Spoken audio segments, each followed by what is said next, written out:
Breaking news చూస్తున్నాం. ఓటుకి note కేసులో కీలక పరిణామం చోటు చేసుకుంది. దాదాపు 10 ఏళ్ల క్రితం ఎమ్మెల్యేలను కొనుగోలు చేసేందుకు రేవంత్ రెడ్డి ప్రయత్నించారనే ఆరోపణలు ఉన్నాయి.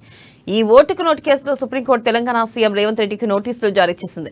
ఈ కేసును మధ్యప్రదేశ్ లేదా ఛత్తీస్గఢ్ రాష్ట్రానికి తరలించాలని బీఆర్ఎస్ నాయకులు జగదీష్ రెడ్డి, కల్వకుంట్ల సంజయ్, సత్యవతి రాథోడ్, మొహమ్మద్ అలీలు గతంలో సుప్రీంకోర్టులో పిటిషన్ దాఖలు చేశారు.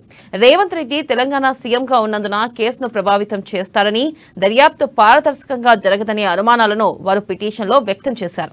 ఇక ఈ పిటిషన్పై విచారణ జరిపిన justice B R Gavai, justice Sandeep మెహతాలతో కూడిన ద్విసభ్య బెంచ్ రాష్ట్ర ప్రభుత్వానికి, ప్రతివాదులకు నోటీసులు జారీ చేసింది. ఇక నోటీసులపై 4 వారాల్లో సమాధానం చెప్పాలని ఆదేశించింది.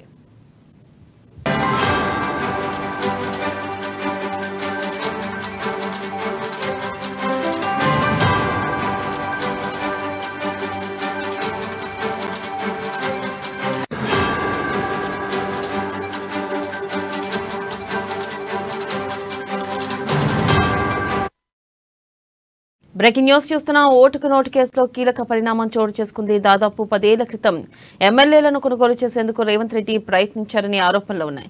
ఈ ఓటుకు నోటు కేసులో సుప్రీంకోర్టు తెలంగాణ సీఎం రేవంత్ రెడ్డికి నోటీసులు జారీ చేసింది.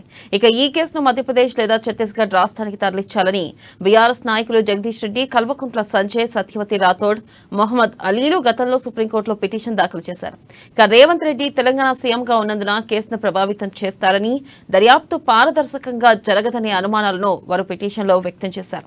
ఈ పిటిషన్పై విచారణ జరిపిన justice B R Gavai, justice Sandeep మెహతాలతో కూడిన ద్విసభ్య బెంచ్ రాష్ట్ర ప్రభుత్వానికి, ప్రతివాదులకు నోటీసులు జారీ చేసింది. నోటీసులపై 4 వారాల్లో సమాధానం చెప్పాలని ఆదేశించింది.